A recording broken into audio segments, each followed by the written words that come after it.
यीशु मसीह के नाम में आप सभी को शालोम।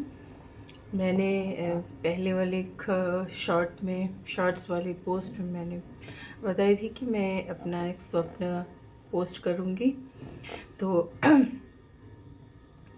एक छोटा सा इंट्रोडक्शन मुझे देना है कि मैं वीडियोज़ इसलिए बनाना शुरू कर रही हूँ, स्पेशली हिंदी चैनल। मैं पहले मेरी हिंदी चैनल नहीं थी, है मेरा एक इंग्लिश चैनल है, पर हिंदी में स्पेशली हमारे भारत के विश्वासियों के लिए है।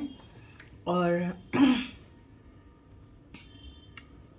वीडियोज़ इसलिए बनाती हूँ क्योंकि मैं एज़ेकिएल के अध्याय 2 जब दूसरा अध्याय जब मैं पढ़ रही थी, वो था 2020 की बात है।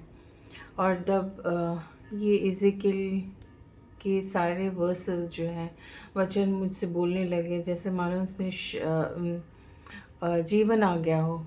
और वैसे प्रभु ने मुझे बुलाया है, और वैसे जब बुलाया है तो उन्होंने बहुत सारे दर्शन और स्वप्न और वचन दिए हैं। तो आज मैं आपको जो शेयर करने वाली हूँ, बात ये है, इसमें बात ये है कि एक बताना है कि प्रभु का आना, यीशु का आना, दुल्हन का उठा लिए जाना, स्पेशली दुल्हन का उठा लिए जाना बहुत ही करीब है, बहुत ही करीब है। मैं जितना कोशिश करें, अब ये वीडियो बनाने के लिए मैं कितनी बार बनाई हूँ और वो पोस्ट नहीं कर पाई। मैं कितने बार ट्राई कर चुकी हूँ, और कुछ किसी कारणवश वो मैं डिलीट हो जा रहा है, वो सही नहीं बन रहा है, कुछ तो है। पर मुझे पता है क्यों, क्योंकि शैतान नहीं चाहता है कि ये वाली, स्पेशली ये वाली वीडियो विश्वासियों तक पहुँचे। और इसमें मसीह विरोधी के बारे में भी है। तो मैं शेयर करती हूँ, बताती हूँ कि पहले मेनली ये है कि दुल्हन का जाने का वक्त बहुत करीब है, बहुत ही करीब है। तो और मेरी हिंदी अच्छी नहीं है, और अगर मैंने बहुत सारे वर्ड्स शब्द अगर रिपीट कर रही हूँ, प्लीज़ मुझे माफ़ कर दीजिएगा। मेरी कोशिश है कि मैं मैसेज आप तक पहुँचाऊँ। So please watch the dream, सपने को देखिए। तो स्वप्न ऐसा था कि मैं एक रास्ते में चलती जा रही थी, और मैं देख रही थी कि एक एक गाड़ी जैसी, एक टेम्पो, और वो सड़क के किनारे वाली एक दीवार थी, वहाँ पे बार बार जाके टकरा रही थी, क्योंकि वो जो चालक था वो नशे में धुत था, और बार बार टकरा के वो गाड़ी तो बिल्कुल उसके बस में नहीं थी। फिर वो क्या करता है, वो गाड़ी लेके रास्ते पे आता है, फिर वहाँ पे भी बड़ी तेज़ी से चलाते हुए वापस दूसरे किनारे में जाके टकराता है, और एक दीवार पे और ट्रक के बीच में वो जाके टकराता है, और वहीं पे रुक जाती है गाड़ी। और इस बीच में मैं जैसे ये जब चल रहा हो, मैं देख रही हूँ कि रास्ते में बाकी लोग भी चल रहे हैं अपने गाड़ियों में, और उनको कुछ पता ही नहीं था कि ऐसा कोई इंसान है जो इतनी तेज़ी से गाड़ी चला रहा, और उनको कुछ हो सकता है, उनको कुछ हानि हो सकता है, उनको कुछ पता ही नहीं था। और ऐसे मैं देख रही थी, और मैं चलते हुए जा रही थी। और जब वो गाड़ी उस किनारे पे टकरा के उसकी दरवाज़ा खुल गया, और वहाँ पे रुक गया था, और मैं चलते जा रही थी, और सोची कि मैं चलो देखो कौन है ये, कैसे चला रहे इस तरीके से कि दूसरे लोगों का भी जान ना जोखिम में है। तो मैं देख रही हूँ इस किनारे से, और देख रही हूँ कि वहाँ पे ड्राइवर सीट पे एक युवक बैठा है, और सामने जो गाड़ी के कांच जो है, वहाँ कांच नहीं था, पर एक शीशा था, एक मिरर। और इस शीशे में वो अपने चेहरे को देख रहा है, और उसने उसके चेहरे में बहुत जैसे लाल लाल रंग उसने आँखों के नीचे लगा रखा था, लाइक बहुत भद्दे तरीके से उसने पूरा लाल रंग उसके आँखों के नीचे लगाया था। और वो कपड़े लेकर वो अपने जो लाल रंग को घिस घिस कर निकालने की कोशिश कर रहा था। और मैं देख रही थी वो वो निकल ही नहीं रहा था, मतलब बिल्कुल भी उसकी वो लाल रंग जो थी वो निकल ही नहीं रही थी। और उसके गाड़ी के जो अंदर की जो दीवार है अंदर की तरफ भी, उस पे भी पूरे लाल छींटे लगे हुए थे। और मैं समझ गई कि ये देख के मैं समझ गई कि वो एक शैतान का पुजारी है, शैतान है, उसको शैतान के बस में है। और मैं समझी कि भाई इसका तो कुछ नहीं हो सकता, और मैं वापस अपने रास्ते चलती बनी। तो मैं जब चल के जा रही थी तो मैं सोच रही थी क्या, लाइक यहाँ पे ऐसा कोई नहीं है क्या यीशु को जानता है। मैं अपने मन में विचार कर रही थी, कोई नहीं है क्या जो यीशु को जानता होगा। और वैसे मैं जब सोच रही, सामने से ऐसे दो बुज़ुर्ग आ रहे थे और देख रही थी, और मुझे पता था कि उनके हाथ में एक बच्ची थी, एक बुज़ुर्ग के हाथ में एक बच्ची थी, और वो बच्ची उनकी पोती थी। और मैं देख रही हूँ, और वो जो जिनकी पोती थी वो अपने बच्चे को बोल रहे थे, लाइक पोती को बोल रहे थे कि यीशु यीशु बोलो। और मैं देख के मैं बड़ी खुश हो गई। मैं बोले चलो, कोई तो भी यीशु को जानता है। मैं देख के बहुत प्रसन्न हो गई कि यीशु के जानने वाले भले दो ही सही पर हैं, और वो बच्ची भी। यानी वो देख के, और वो भी आगे निकल गया और मैं भी अपने रास्ते में निकल गई।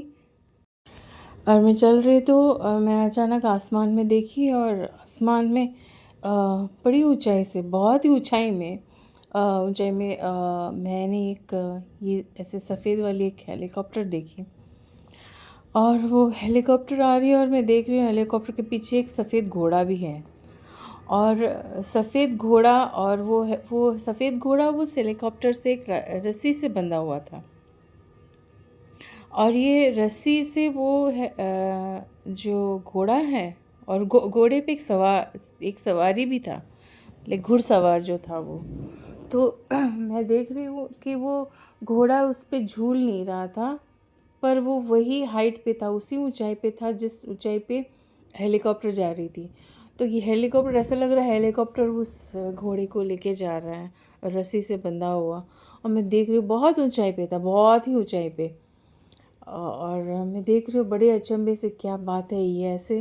मैं देखते देखते वो मेरे ऐसे सामने से ऊपर से निकल गया, और मेरे स्वप्न वहीं पे खत्म हो गई। अब ये स्वप्न तो बहुत ही विचित्र था, और मैंने ऐसे सपने तो कभी नहीं देखी हूँ। लाइक 2020 से प्रभु मुझे दिखा रहे, लेकिन ऐसा तो कभी नहीं देखी थी। एनीवे, तो बाद में मैं धीरे धीरे धीरे मैं मुझे पवित्र आत्मा समझाते गए। और इस स्वप्न का मतलब ये है कि इसमें 3 किस्म के लोग देखने को मिल रहे हैं। 3 झुंड, जो एक है जो शैतान का पुजारी है, जो अधर्मी है, जो प्रभु को, सच्चा प्रभु को जानता नहीं, या फिर प्रभु को जानता ही नहीं है, किसी तरीके से उसका कोई ईश्वर से कुछ ये नहीं, वो शैतान का पुजारी है। और दूसरा है कि जो लोग जो रास्ते में जा रहे थे उनको कुछ पता ही नहीं था, वो है जो लोग अपने ही रास्ते में जा रहे हैं, उनका कि उनको कुछ पता ही नहीं हो रहा है क्या। और वो देख के चिन्ह, जो हम बोला है ना, चिन्ह देखकर हम समझ पाएंगे कि प्रभु का आना कितना निकट है। पर ये वो लोग हैं जो उनको कुछ नहीं पता लग रहा, उनको कोई चिन्ह नहीं दिख रहा है, कुछ समझ में ही नहीं है। और तीसरा जो था वो है जो यीशु को जानते हैं। अब उसमें वो मैं सोचती रही कि वो बच्ची क्यों नहीं दिख रही थी, आखिर तक मुझे बच्ची नहीं दिखी। तो इसमें है कि बच्ची से पहले, हाँ, वो जो सॉरी या बच्ची जो नहीं दिख रही थी, इसलिए क्योंकि वो दुल्हन है, और इसलिए वो बच्ची थी और वो दुल्हन है, और वो दुल्हन का उठा लिए जाने का इसलिए नहीं दिख रही थी। बुज़ुर्ग दिख रहे थे, और बुज़ुर्ग दिख रहे थे क्योंकि वचन में जो लिखा है, जो यीशु यीशु कहेगा, सभी जो यीशु यीशु कहेंगे सभी नहीं जाएंगे स्वर्ग का राज में, पर वही जो प्रभु का, पिता का वचन का पालन करता है। तो इसलिए जो सिर्फ यीशु बोले और स्वर्ग नहीं जा सकते। दुल्हन होना है, बच्ची जैसा होना है, बच्चों के स्वरूप होना है, तो ही स्वर्ग राज्य हमारे लिए है। और तीसरा जो है उसके बाद आता है मसीह विरोधी। मसीह विरोधी जो ऊंचा उठाएगा, अपने को ऊंचा ठहराएगा, बड़े अचंभे काम करेंगे, इसलिए वो बहुत ऊंचाई पे थी। हेलीकॉप्टर जो ऊंचाई पे चलती उससे बहुत ही ज़्यादा ऊंचाई पे थी वो, लाइक प्लेन जितनी ऊंचाई पे।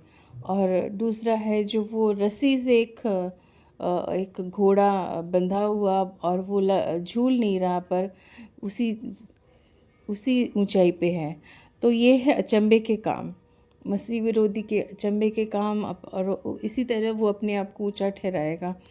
तो ये है स्वप्न का मतलब।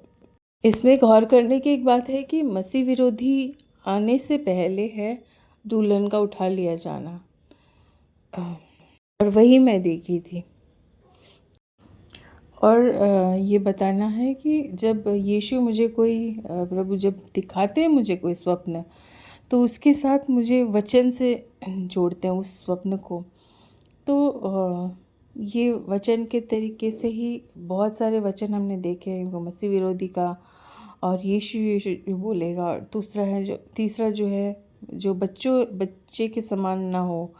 तो मैं ये समझ नहीं पाई थी आखिर तक, पर मुझे बाद में याद आया कि बच्चों वाली जो जो बच्चों के जो स्वर्ग का राज्य का हक है। तो मैं यहाँ पे स्क्रीनशॉट वो दिखा रही हूँ। मैंने जो चिल्ड्रन करके एक मेरे बाइबल एक्ट में मैंने सर्च मारी, और उसमें देख रहे हैं 1524 वर्सेस है जो चिल्ड्रन वाली शब्द है उसमें।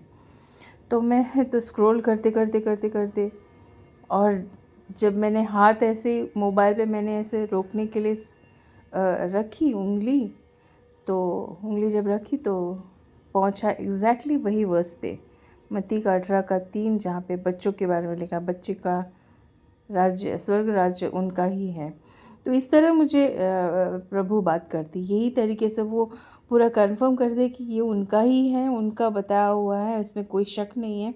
इसलिए मैं सभी को बताना चाहती हूँ कि दुल्हन को उठा लिए जाना बहुत करीब है, बहुत ही करीब है। ये जो हम अब देख रहे हैं जो दुनिया है, इस जो हालत है वही हालत में मसीह विरोधी इनफैक्ट अभी ऑलरेडी दुनिया में है। बस वो वक्त है जब दुल्हन उठा लिया जाएगा, बस उस क्षण के लिए है जब पूरा दुनिया सब हर तरीके से बदल जाएगा। तो मेरा विनती है आप शेयर करें। शेयर करना ज़रूरी है इसलिए कि बाकी सभी जाने, विश्वासी जाने, तैयार हैं होना बहुत ज़रूरी है। बच्चों के हृदय समान होना बहुत ज़रूरी है। ये मेरी बात नहीं है, प्रभु की बातें, और ये मेरे लिए भी है, क्योंकि वचन सभी के लिए एक है। और प्रभु आप सभी को आशीष दें। और बहुत ही इम्पोर्टेंट वीडियो है जो मैं पोस्ट करूँगी, प्लीज़ आप देखिएगा। और यीशु के नाम में आप सभी को shalom. Thank you. God bless.